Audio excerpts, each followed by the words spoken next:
Bismillahirrahmanirrahim. Assalamualaikum warahmatullahi wabarakatuh.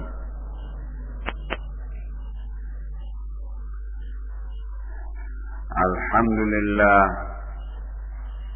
wassalatu wassalamu ala rasulillah wa ala alihi wa sahbihi wa mawalah. Kita masuk kepada bab berikutnya. Babu bunyanil masjid. Bab keterangan tentang sudah ini ya.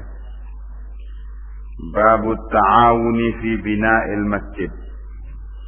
Bab keterangan tentang at-ta'awun, tolong menolong dalam pembangunan masjid.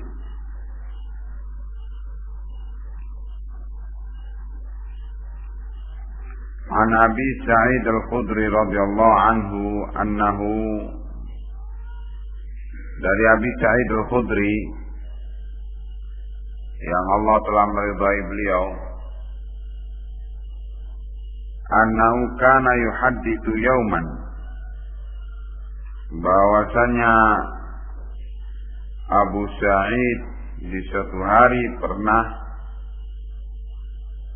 membawakan sebuah hadis hatta ata ala bina'il masjid, sampai kepada riwayat tentang disebutkannya tentang pembangunan masjid. Faqala, maka Abu Sa'id Al-Khudri menyatakan, kunna nahmilu labinatan, kami membawa satu orang satu bata. Batanya gede, memenuhi antara pundak dengan kepala, itu batanya. Kalau dibawa di pundak, sehingga karena itu mereka membawa satu orang satu bata karena gedenya bata. Wa Ammarun labinatain, sedangkan Ammar membawanya dua bata. Karena memang Ammar badannya besar dan tinggi. Fara'ahu Nabi sallallahu alaihi wasallam, maka Nabi melihat Ammar membawa dua bata. Faja'ala yanfudu turaba anhu, maka Nabi membersihkan turab, debu dari pundaknya Ammar. Wa yaqulu waiha Ammar, dan Nabi menyatakan, wahai betapa kasihan Ammar, taqtuluhul fi'atul baghiyah, Ammar ini akan dibunuh oleh kelompok pemberontak. Yad'uhum ilal jannati wa yad'unahu ilan nari.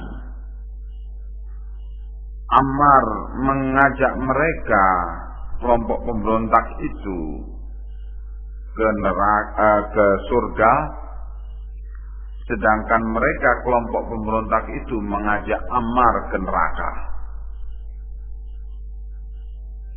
Qala, Ammar menyatakan, yaqulu Ammarun, kata Abu Sa'id Al-Khudri, Ammar mengatakan setelah mendengar itu dari Rasulullah sallallahu alaihi wasallam, A'udzu billahi minal fitan. Aku berlindung kepada Allah dari fitnah. Al-fitan jamak dari fitnah.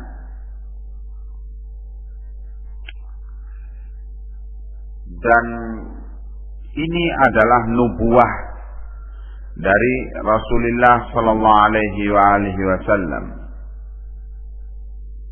Nubuwah itu artinya berita tentang apa yang akan terjadi. Yang Allah beritakan kepada nabinya. Apa yang akan terjadi itu adalah berita gaib. Karena memang pada dasarnya manusia tidak tahu apa yang akan terjadi. Dalilnya apa? Wa ma tadri nafsun madza taksibu ghada, dan tidak ada satu jiwa pun yang tahu apa yang akan dia upayakan esok hari. Jadi apa yang akan datang itu adalah perkara gaib, karena tidak ada yang tahu satupun, kecuali kalau diberitahu oleh Allah, yaitu dalam hal ini Nabi.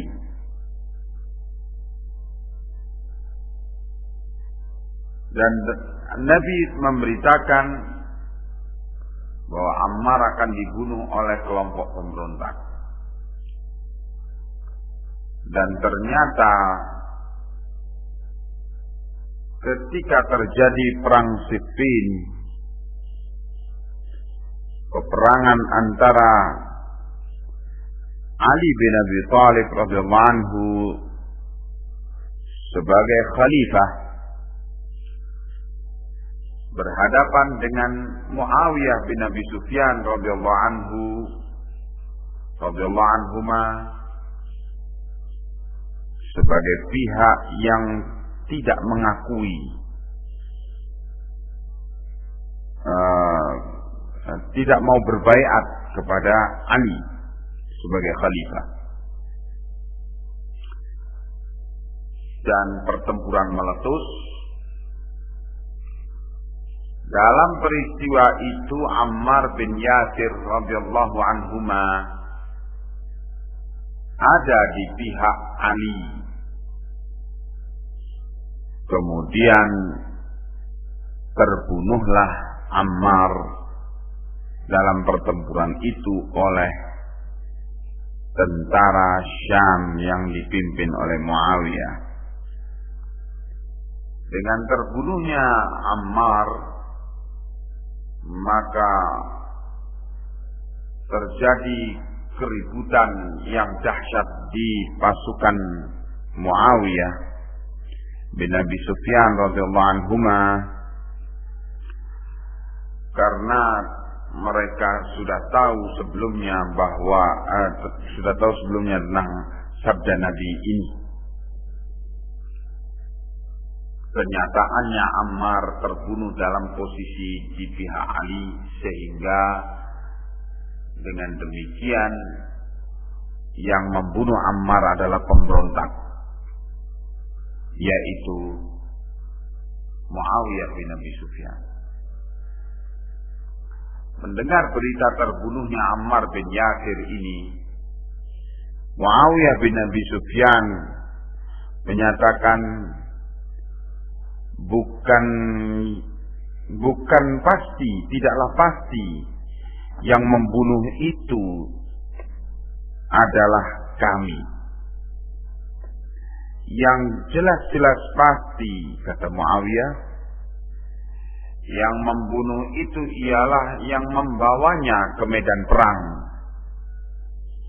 Padahal tahu bahwa Ammar bin Yasir adalah orang yang telah sepuh, telah lanjut usia, tapi juga dibawa ke medan tempur, diizinkan berangkat ke medan perang, maka mereka yang membawa itulah yang sesungguhnya membunuh atau menjadi sebab terbunuhnya Ammar. Fahakadha, memang takwilat, berbagai penakwilan, dan itu terjadi ketika fitnah yang menimpa kalangan sahabat Nabi dalam peristiwa tersebut. Kita sudah dilarang oleh Nabi untuk mengotori lidah kita dengan cacian kepada para sahabat beliau. Alhamdulillah, Allah bersihkan pedang kita dari darah para sahabat itu. yakni Allah selamatkan kita dari kemungkinan untuk melukai para sahabat Nabi itu. Oleh karena itu, jaga baik-baik lisan ini, jangan sampai kita mengotorinya dengan daging para sahabat Nabi itu, yaitu mencerca dan mencaci mereka. Omongan yang paling bagus di dalam hal ini ialah omongan Syekhul Islam Ibn Taimiyah rahimahullah ketika beliau mengomentari hadis ini, bahwa Muawiyah bin Abi Sufyan adalah mujtahidun mukhti', falahu ajrun wahid, wa Ali bin Abi Thalib fahuwa mujtahidun musib, falahu ajrani. Muawiyah bin Abi Sufyan adalah seorang yang berijtihad, dan memang kedudukan ilmu beliau memungkinkan beliau berijtihad. Beliau sangat dipercaya ilmunya sehingga dipercaya oleh Allah dan Rasulnya untuk menjadi salah satu penulis wahyu, sehingga beliau mempunyai kedudukan ilmu yang pantas dan diakui ijtihadnya. Tetapi dalam hal ini Muawiyah ijtihadnya salah, sehingga baginya ada satu pahala, yaitu pahala ijtihad, sedangkan kesalahannya tidak dapat pahala tentunya. Sedangkan Ali bin Abi Thalib dalam hal ini juga karena beliau mencapai ilmu yang tinggi sehingga ijtihadnya diakui. Maka di dalam peristiwa ini Ali adalah mujtahidun musib, seorang yang berijtihad dan telah mencapai kebenaran ijtihadnya, sehingga bagi beliau ada dua pahala, pahala ijtihadnya dan pahala kebenaran dalam ijtihadnya itu. Maka dengan riwayat ini Syekhul Islam Ibn Taimiyah rahimahullah meyakini bahwa Ali adalah dalam pihak yang benar sebagai mujtahid yang benar, Muawiyah sebagai mujtahid yang salah. Mujtahid itu ketika bersalah dalam ijtihadnya tidaklah dicela dalam agama, bahkan dapat satu pahala. Ya, ketika dia memang adalah orang yang menduduki ilmu, mencapai tingkat ijtihad. Sebab ya Allah, kalau orang yang belum mencapai kedudukan ilmu pada peringkat mujtahid, terus dia berijtihad, padahal ilmunya belum mencapai itu, dia walaupun benar tetap dikatakan salah.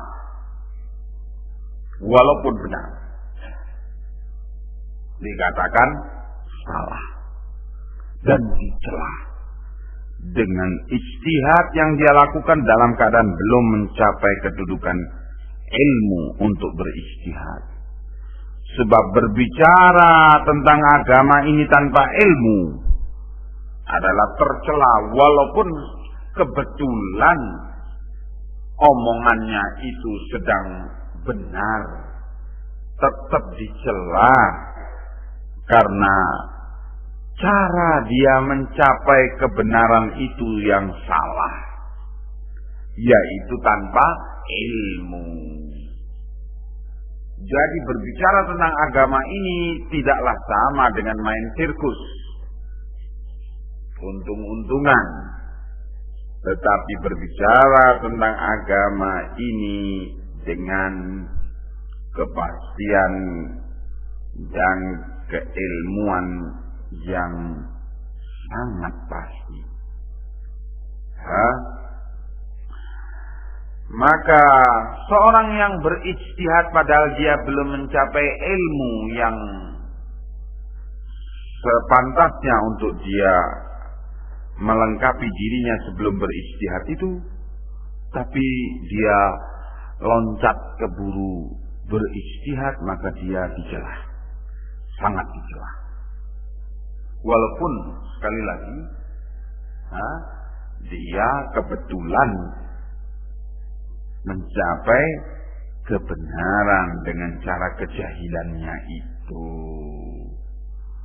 tapi caranya berbicara tentang agama itu telah sangat dicela. Nah, ikhwanna fiddin azzakumullah, mujtahid yang salah dalam hal ini Muawiyah bin Abi Sufyan, itu telah bersalah dan tetap tidaklah pantas untuk dicela. Allah dan Rasulnya mempercayai dia untuk penulis wahyu. Karena Rasulullah kalau memilih orang dari sahabat beliau guna dipercayai tugas penulisan wahyu, itu menunjukkan adalah pemilihan beliau itu memang disetujui oleh Allah. Ya, sebab Allah yang menjamin pemeliharaan Al-Quran. Karena itu tidak mungkin nabinya memilih orang munafik untuk menulis, menjadi penulis wahyu. Mustahil Nabi memilih seorang munafik. Walaupun kalangan munafik itu banyak dari kalangan kaum intelektual, seperti Abdullah bin Ubay, Ka'bul Ashraf dan sebagainya, tetapi sama sekali tidak ditoleh oleh Nabi untuk dipercayai sebagai penulis wahyu. Karena Allah tidak menghendaki demikian, dan Allah yang membimbing sendiri nabinya untuk menunjuk penulis wahyu. Maka Muawiyah bin Abi Sufyan dengan ditunjuk oleh Rasulullah SAW sebagai penulis wahyu, pasti itu juga adalah pilihan Allah.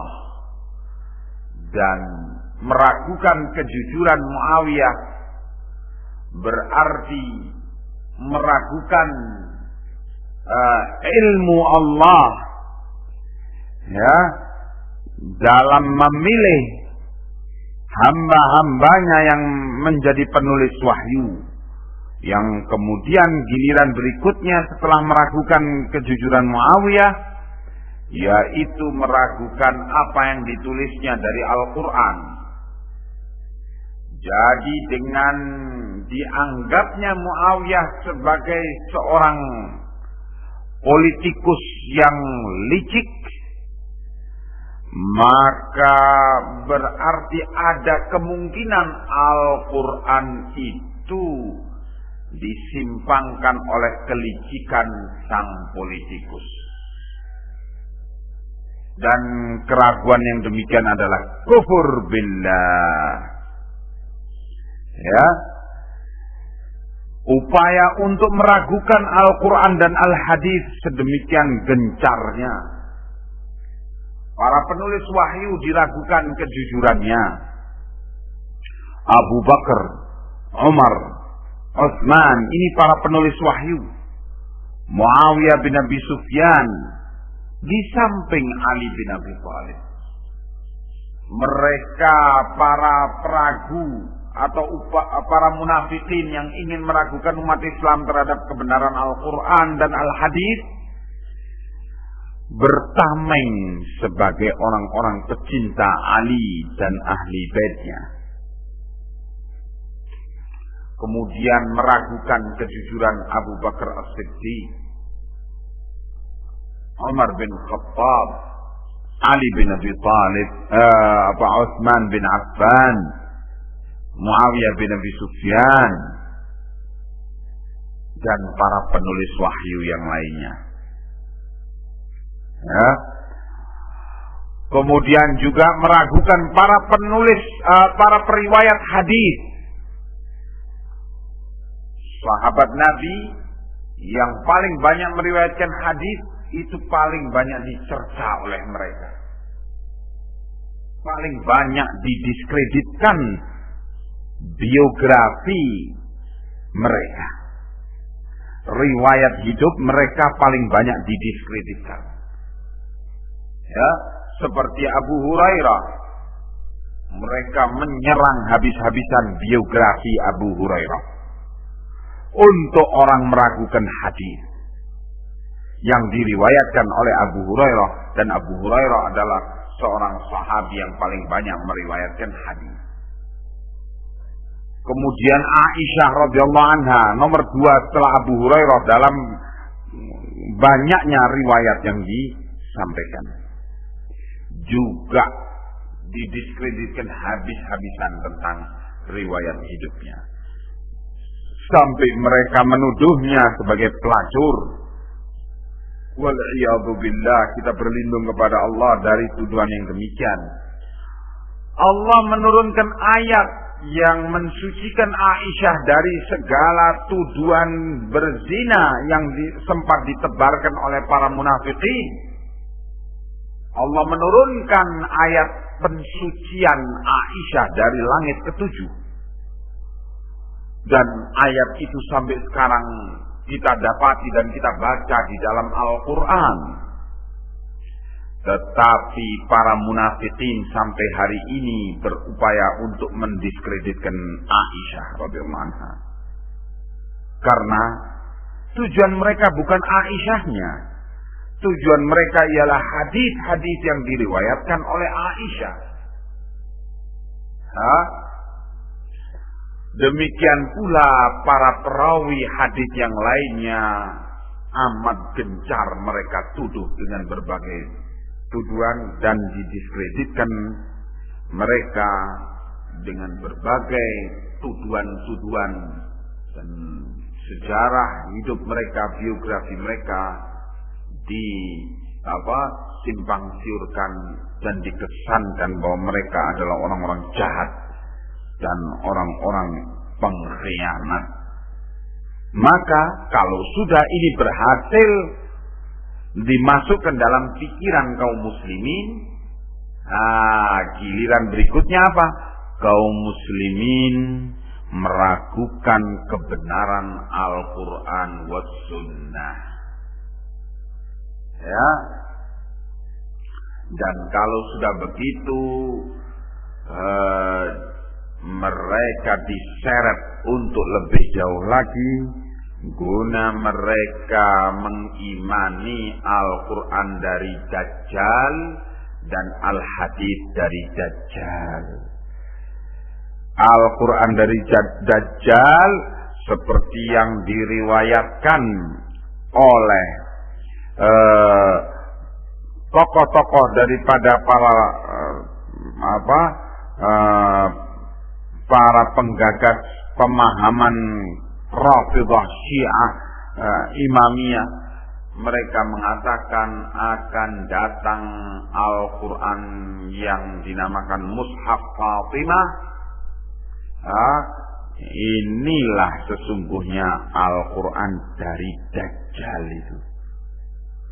Juga diseret kaum muslimin kepada hadis-hadis dari Dajjal, seperti Dajjal dari negeri Kulain, yaitu Abu Ishaq Al-Kulini, dan juga para Dajjal-Dajjal yang lainnya. Nah, begitu tahapan-tahapan upaya untuk membuat pemalsuan terhadap riwayat-riwayat para sahabat Nabi. Antara lain yang dijadikan dalil ialah hadis ini. Ammar taqtuluhul fi'ah al-baghiyah. Ammar akan dibunuh oleh kelompok pemberontak, kelompok pembangkang. Nah, dengan hadis ini terus diuraikan, berarti karena Ammar terbunuh di Siffin di pihak Ali bin Abi Thalib, berarti yang sebagai al-fi'ah al-baghiyah, kelompok pembangkang itu ialah Muawiyah. Dan kemudian dibawakan hadis-hadis tentang kelompok pembangkang, di mana dalam hadis-hadis tentang kelompok pembangkang itu Rasulullah menyatakan kilabun nar terhadap mereka pembangkang itu, anjing-anjingnya neraka, digelari oleh Nabi anjing-anjingnya neraka. Berarti Muawiyah bin Abi Sufyan, Amr bin As, dan fulan dari para sahabat Nabi, itu adalah al-fi'ah al-baghiyah, semuanya adalah anjing-anjingnya neraka. Berarti terus demikian cara pembelokan yang dilakukan oleh para anak jadahnya Yahudi dan Nasara itu. Padahal kalau didudukkan hadis ini dengan benar, maka akan selesai segala iskalat, segala keraguan, dan akan tertutup pintu bagi syaitan untuk melakukan upaya distorsi terhadap sejarah para sahabat Nabi, berbagai penyimpangan terhadap sejarah para sahabat Nabi.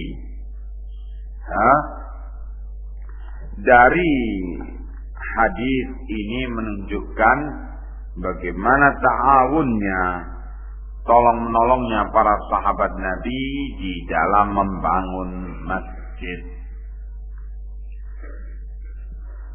Selanjutnya Imam Al-Bukhari rahimahullah menyatakan, babu man bana masjidan, bab keutamaan orang yang membangun masjid. An Utsman bin Affan radhiyallahu anhu, dari Utsman bin Affan yang Allah telah meridai beliau, inda qaulin nasi fihi, tentang omongan manusia berkenaan dengannya, hina bana masjid Rasulullah sallallahu alaihi wasallam, ketika Utsman membangun masjid Nabi, merehab, melakukan pembangunan kembali masjid Nabi. Ketika Utsman membangun kembali masjid Nabi, orang-orang pun banyak berbicara antara pro dan kontra. Qala, maka Utsman menyatakan, innakum aktsartum, kalian ini sudah banyak bicara, kata Utsman. Wa inni sami'tu Rasulullah sallallahu alaihi wasallam yaqul, dan aku mendengar Rasulullah sallallahu alaihi wasallam telah bersabda, man bana masjidan yabtaghi bihi wajhallahi banallahu lahu mithlahu fil jannati. Siapa yang membangun masjid, yang mengharapkan dengan membangun masjid itu wajah Allah, maka Allah akan membangunkan baginya seperti itu di surga. Ya, membangun masjid dengan mengharapkan wajah Allah, ikhlas karena Allah, sehingga membangunnya ada yang membangun seluruh masjid dari dia. Ada pula yang membangun masjid itu hanya mampu menyumbangkan satu bata. Ada pula yang membangunnya hanya mampu menyumbangkan satu sak semen, atau sekedar setengah kilo semen. Ada yang membangun masjid itu hanya sekedar menyumbangkan sebungkus nasi untuk tenaga yang dipakai untuk membangun masjid itu. Semua mereka yang mempunyai saham untuk pembangunan masjid itu adalah teranggap sebagai orang-orang yang membangun masjid, dan dia mendapatkan keutamaan dari Allah, yaitu dibangunkan oleh Allah bangunan di surga nanti, dan dia akan menempati bangunan itu. Ya. Nah, begitu keutamaan membangun masjid. Ya, bahkan ada yang membangun masjid hanya mampu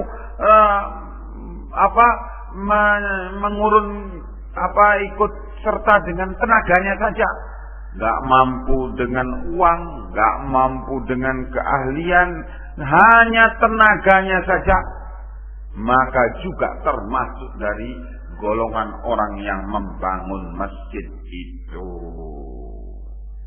Ya, nah, babul akhdhi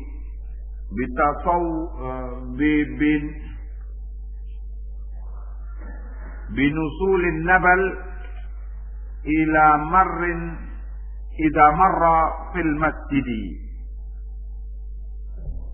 Bab keterangan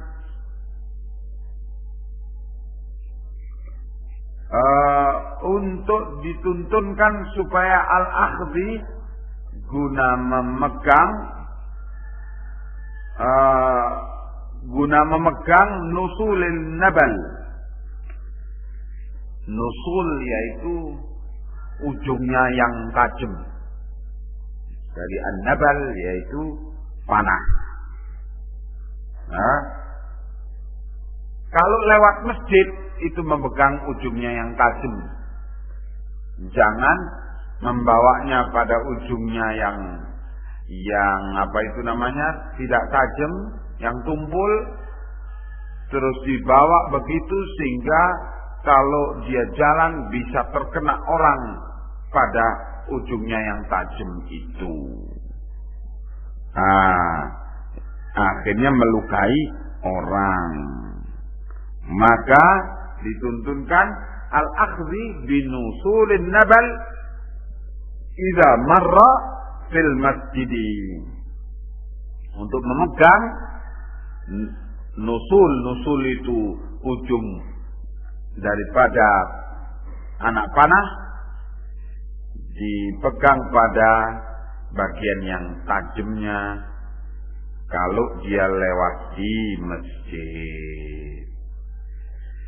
An Jabir bin Abdullah radhiyallahu anhuma, dari Jabir bin Abdullah yang Allah telah meridhai beliau dan bapak beliau.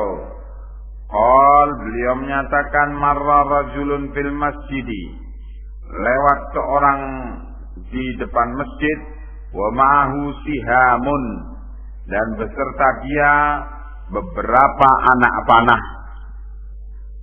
Siham, beberapa anak panah, jamak dari sahmun. Bentuk tunggalnya sahmun, bentuk jamaknya siham. Ketika lewat di depan masjid seorang pria, dan beserta dia itu membawa beberapa anak panah, biasanya taruh di punggung, pada tempatnya anak panah itu. Kemudian anak panahnya turun ke bawah begitu, sehingga kepala anak panah yang tajam itu di bawah. Jadi keluar ke samping badannya begini. Nah, kalau jalan bisa kena orang. Kalau berpapasan dengan orang begitu. Ya. Nah, karena masjid tempat ramai kaum muslimin datang ke sana, maka faqala lahu Rasulullah sallallahu alaihi wasallam, maka Rasulullah mengatakan kepada orang itu, amsik bini salihah, hendaknya kamu pegang pada bagian yang ujung atau kepala anak panah yang tajam itu, supaya jangan sampai mengena orang. Demikian pula kalau membawa pedang, ya, itu hendaknya dimasukkan di dalam kelongsongnya, ya, atau kalau membawa benda-benda tajam tidak dimasukkan ke selongsongnya. Nah, hendaknya dijaga baik-baik untuk jangan sampai gerak tangan ketika berjalan itu menyebabkan orang terluka karenanya. Ya, sebab pada senjata tajam itu atau senjata api itu ada syaitannya. Makanya tidak boleh mengisyaratkannya kepada sesama muslim. Jadi pura-pura mau membacok atau pura-pura mau menembak, walaupun pura-pura itu tidak boleh. Menunjukkan kepada seorang muslim, walaupun hanya pura-pura, walaupun hanya main-main, itu haram hukumnya. Ya, nah, dan itu sunnah menyatakan demikian. Ya, kemudian dikatakan babu syi'r fil masjid, bab keterangan tentang membacakan puisi-puisi, bait-bait syair di dalam masjid. yakni bolehnya untuk membacakan puisi-puisi, bait-bait syair di dalam masjid. An Hasan bin Thabit radhiyallahu anhu, dari Hasan bin Thabit yang Allah telah meridai beliau, annahu istashhada Abu Hurairah radhiyallahu anhu, bahwasanya Hasan bin Thabit minta saksi, istashhada, minta persaksian dari Abu Hurairah radhiyallahu anhu, dan Hasan bin Thabit menyatakan, anshudukallaha, aku minta Aku minta kesediaanmu dengan nama Allah. Anshudukallah, aku minta kesediaanmu dengan nama Allah. Ini ungkapan di kalangan orang Arab. Kata Hassan bin Thabit menjelaskan permintaannya kepada Abu Hurairah. Hal sami'ta Rasulullah sallallahu alaihi wasallam yaqulu? Apakah engkau mendengar Rasulullah sallallahu alaihi wasallam pernah bersabda, "Ya Hassanu, ajib an Rasulillah sallallahu alaihi wasallam, Allahumma ayyidhu biruhil qudus." Wahai Hassan, ajib, penuhilah panggilan Rasulullah. Dan kemudian Rasulullah menyatakan, Allahumma ayyidhu biruhil qudus. Ya Allah, beri kekuatan kepada Hassan bin Thabit itu dengan ruhil qudus, dengan ruh yang suci, di dalam membacakan dan menggubah bait-bait syair.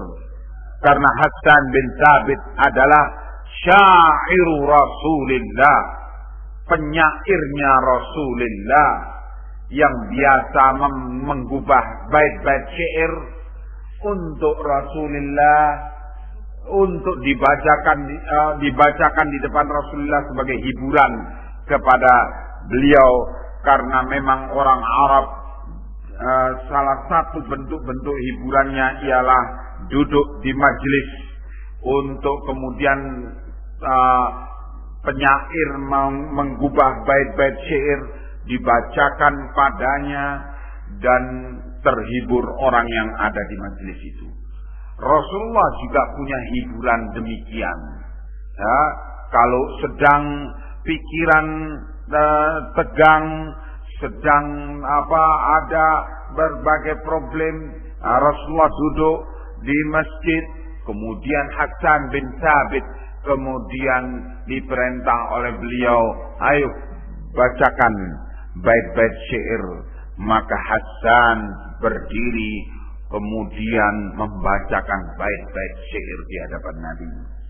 Bahkan Nabi menyediakan mimbar khusus di masjid. Jadi di masjid Nabi ada 2 mimbar di masa hidup Nabi. Mimbar yang satu adalah mimbar Rasulullah sallallahu alaihi wasallam. Mimbar yang kedua ialah mimbar tukang penyair Rasulullah, yaitu Hassan bin Thabit. Maka ketika Hassan bin Thabit naik mimbar, Rasulullah dan para sahabatnya duduk di bawah mendengarkan pembacaan bait-bait syair Hassan bin Thabit. Maka Hassan bin Thabit minta persaksian dari Abu Hurairah, apakah pernah Rasulullah menyatakan demikian. Dan yang terpenting bagi Hassan bin Thabit ialah doa Rasulullah bagi Hassan bin Thabit. Ya Hassan, ajib an Rasulillah sallallahu alaihi wasallam, Allahumma ayyidhu biruhil qudus. Ya Allah, beri kekuatan kepada Hassan, beri bantuan kepada Hassan dengan ruhil qudus. Qala Abu Hurairah, Abu Hurairah menjawab, "Na'am." Ya, memang aku mendengar Rasulullah menyatakan demikian. Dari riwayat ini menunjukkan bahwa membaca puisi atau bait syair di masjid adalah boleh, tetapi tentu dengan syarat tidak mengandung bait-bait syair itu pujian kepada berhala,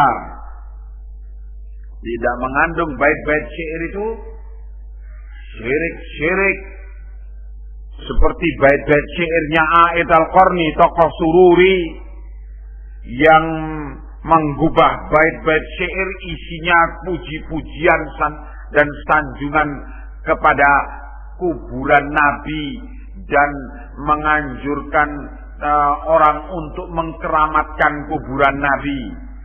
Nah, ini bait syair yang mengandung syirik, anjuran kepada syirik. Ya, nah, ini jelas terlarang dibacakan di masjid ataupun di tempat lain. Tidak pula bait-bait syair itu mengandung pujian kepada kemaksiatan-kemaksiatan atau pelanggaran-pelanggaran akhlak, omongan-omongan yang saru, omongan-omongan yang malu untuk kita mendengarnya. Nah, itu juga perkara yang terlarang.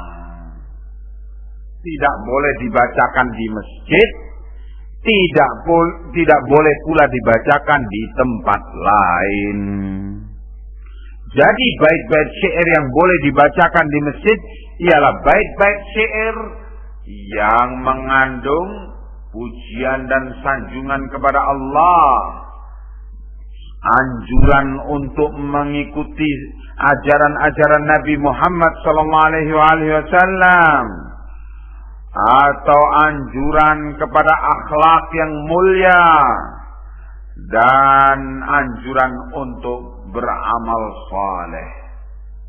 Ya, itu yang dibolehkan untuk dibaca di masjid.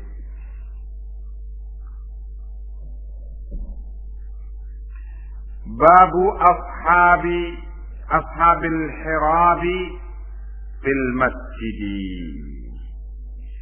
Bab keterangan tentang ashabil hirab, yaitu orang-orang yang bermain tombak. Al-hirab, hirbah, yaitu tombak, di masjid. Bermain tombak di masjid atau bermain pedang di masjid. An Aisyah radhiyallahu anha qalat, dari Aisyah radhiyallahu anha bahwa beliau menyatakan, laqad ra'aitu Rasulullah sallallahu alaihi wasallam yauman ala babi hujrati. Sungguh aku melihat Rasulullah sallallahu alaihi wasallam di suatu hari berdiri di pintu kamarku. Pintu kamar Aisyah itu menghadap ke dalam masjid. Wal habasyatu fil masjidi, dan orang-orang Habsyi, orang-orang dari Afrika, orang-orang hitam, berada di masjid. Wa Rasulullah sallallahu alaihi wasallam yasturuni biridaih, dan Rasulullah menutupi aku dengan ridaknya, dengan surbannya. Anduru ila la'ibihim, aku melihat melalui dari balik surban beliau itu, aku melihat permainan orang-orang Habsyi itu. Wa fi riwayatin yal'abuna bihirabihim, dalam riwayat lain disebutkan bahwa orang-orang Habsyi itu di masjid sedang bermain dengan tombak dan pedang mereka. Alat-alat perang, bermain anggar atau bermain tombak, atau dari sini juga ditunjukkan boleh juga masjid dipakai untuk umpamanya latihan bela diri, latihan bermain pedang, bermain tombak, ya. Itu semua dibolehkan karena Rasulullah SAW membolehkan yang demikian itu dilakukan di masjid beliau ketika beliau masih hidup. Ya, masjid mana yang lebih mulia dari masjid Nabi? Yang ada ialah masjid yang lebih mulia dari masjid Nabi hanya Masjidil Haram Makkah. Itu yang lebih mulia. Tapi selain itu tidak ada yang lebih mulia dari Masjid Nabawi. Iya. Nah, Masjidil Aqsa di bawah Masjid Nabawi kedudukannya dalam kemuliaan. Masjid yang termulia kedua yaitu Masjid Nabawi, masjid termulia kedua di dunia, dipakai untuk latihan perang-perangan, latihan bermain tombak, latihan bermain pedang. Ya, nah, maka ini adalah menunjukkan bahwa perbuatan tersebut tidaklah berarti menghina masjid, tidak berarti merendahkan masjid.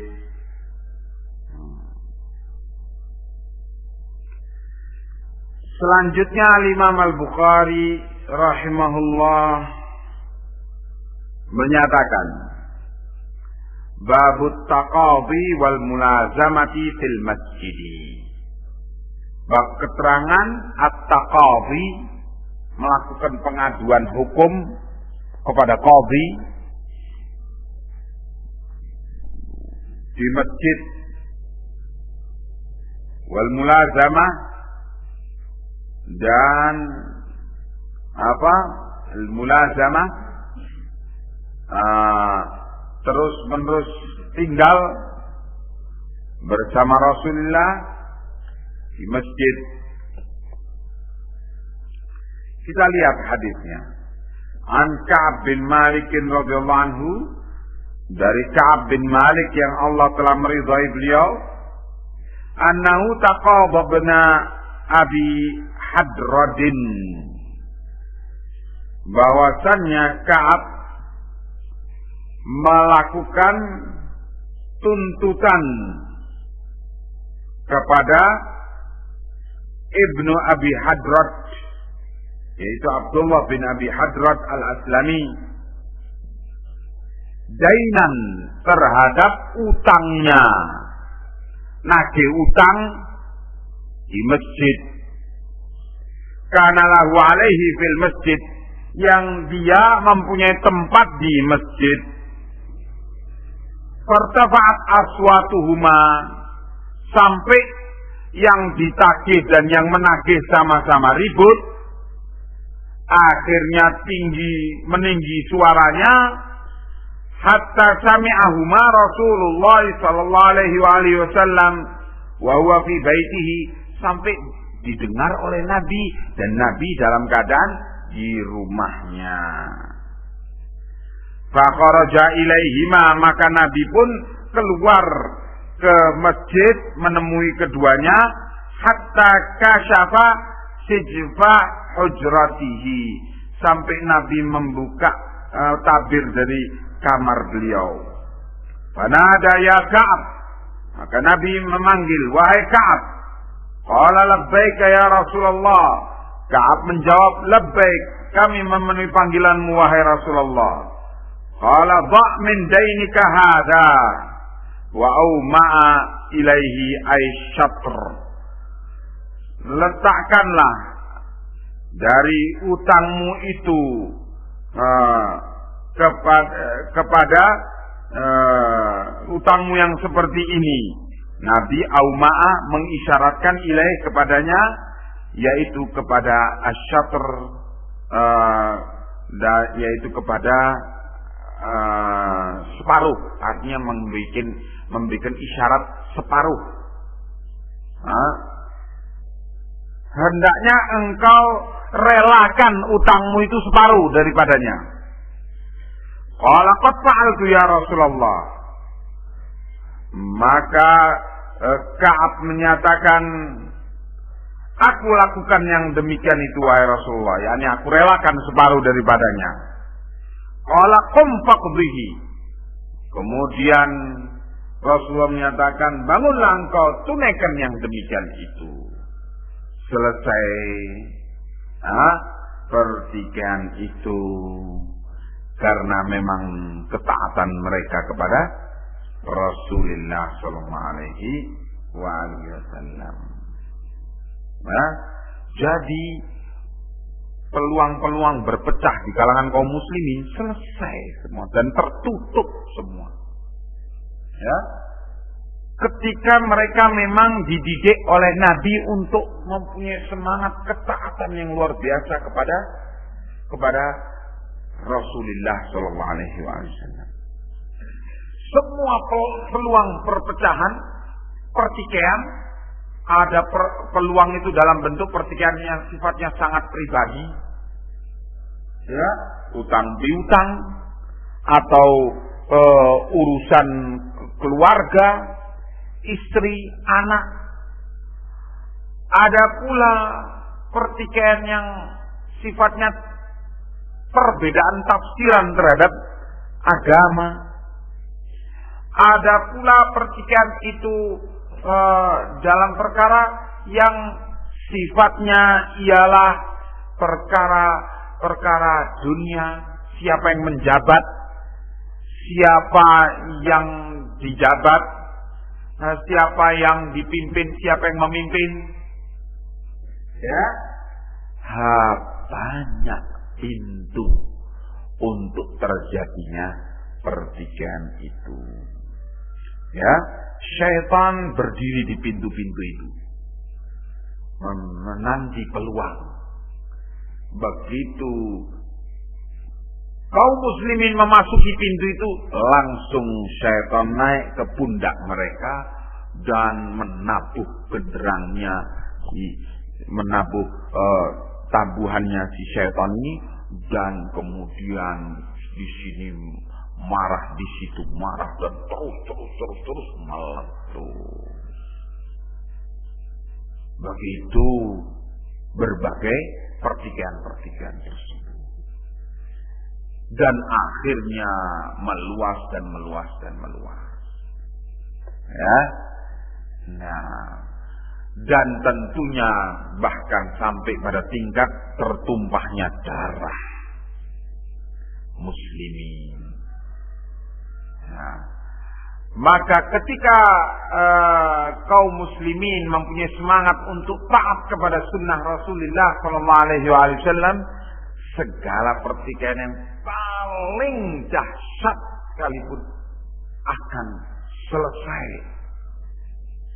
Ya, dan tertutup kembali pintu pertikaian itu. Coba pertikaian antara Ali bin Abi Thalib dan Muawiyah bin Abi Sufyan dalam perkara darahnya Sayyidina Utsman. Ya, dalam perkara darahnya Sayyidina Utsman radhiyallahu anhu. Nah, perkara darah, nah, ini perkara darah seorang muslim biasa.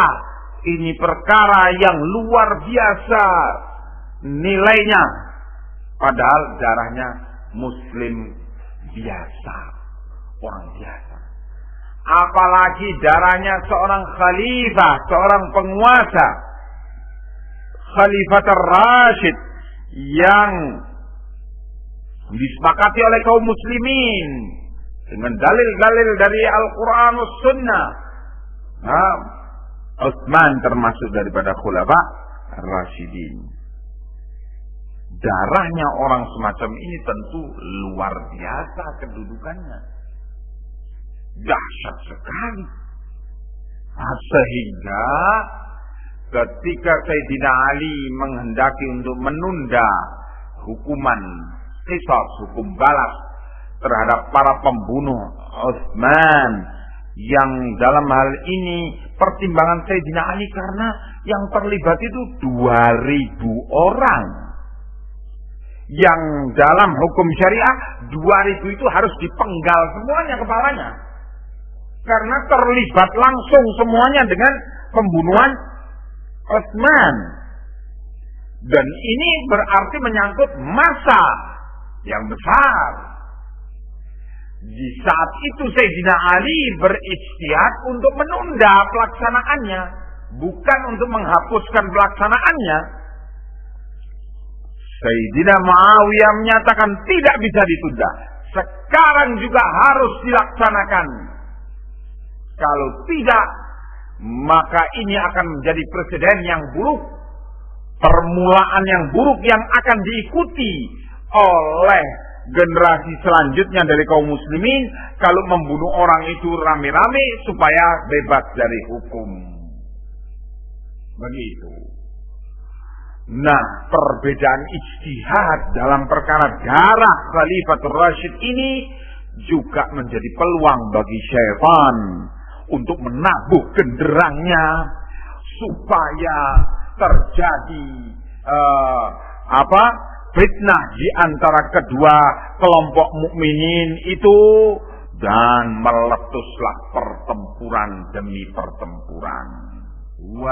Pertempuran meletus, yaitu perang Jamal melibatkan Aisyah Ummul Mukminin radhiyallahu anha, dan perang Siffin melibatkan Ali bin Abi Thalib dan Muawiyah bin Abi Sufyan radhiyallahu anhum. Dalam kondisi yang sedahsyat itu sudah korban sampai belasan ribu orang. Dari dua peperangan itu sampai mencapai 20.000 orang lebih. Satu kali pertempuran, yaitu perang Siffin, 13.000 orang yang mati terbunuh. Perang Jamal itu disebutkan sampai mencapai 8.000 orang yang mati terbunuh. La ilaha illallah. Kedua belah pihak semuanya muslimin. Semua kedua belah pihak terdapat para sahabat Nabi. Sedahsyat itu fitnah. Bukan urusannya tahdir-tahdiran, tapi bunuh-bunuhan ini sudah. Bukan sebatas cuman tahdir-tahdiran, bunuh-bunuhan. Saling membunuh dan saling menumpahkan darah. Ternyata begitu gampangnya diselesaikan fitnah yang sedahsyat itu dengan munculnya Al-Hasan bin Ali radhiyallahu anhuma menyatakan, mengirim surat kepada Sayyidina Muawiyah, wahai ammi, wahai pamanku, apakah engkau bersedia menegakkan Alkitab wa Sunnah bila aku membaiat engkau? Kaget. Nah, setelah terbunuhnya Sayyidina Ali oleh siapa? Oleh Ibnu Muljam Al-Khariji, seorang Khawarij, membunuh Sayyidina Ali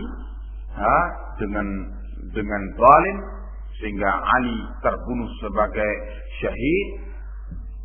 Maka orang mengangkat Al-Hasan bin Ali dengan kekuatan yang besar, didukung oleh Bani Hamdan dari Yaman dengan 40.000 pasukan tempur siap komando setiap saat, didukung oleh pasukan dari para sahabat Nabi yang lainnya dalam keadaan kekuatan yang prima. Al-Hasan bin Ali toh juga Al-Hasan mengirim surat kepada Muawiyah, maukah kamu aku baiat untuk sebagai penguasa bila engkau berjanji untuk menegakkan Al-Quran was Sunnah? Maka Sayyidina Muawiyah menyatakan kesediaannya, dan kemudian diadakan pertemuan antara keduanya. Terus langsung Al-Hasan membaiat Muawiyah, dan seluruh pasukan daripada Al-Hasan bin Ali membaiat Muawiyah sebagai khalifah, dan terjadi persatuan kembali kaum muslimin. Selama 20 tahun setelah peristiwa itu, kaum muslimin bersatu di bawah Muawiyah bin Abi Sufyan yang diistilahkan dalam tarikh Amul Jamaah, tahun persatuan. Dengan apa dipersatukan?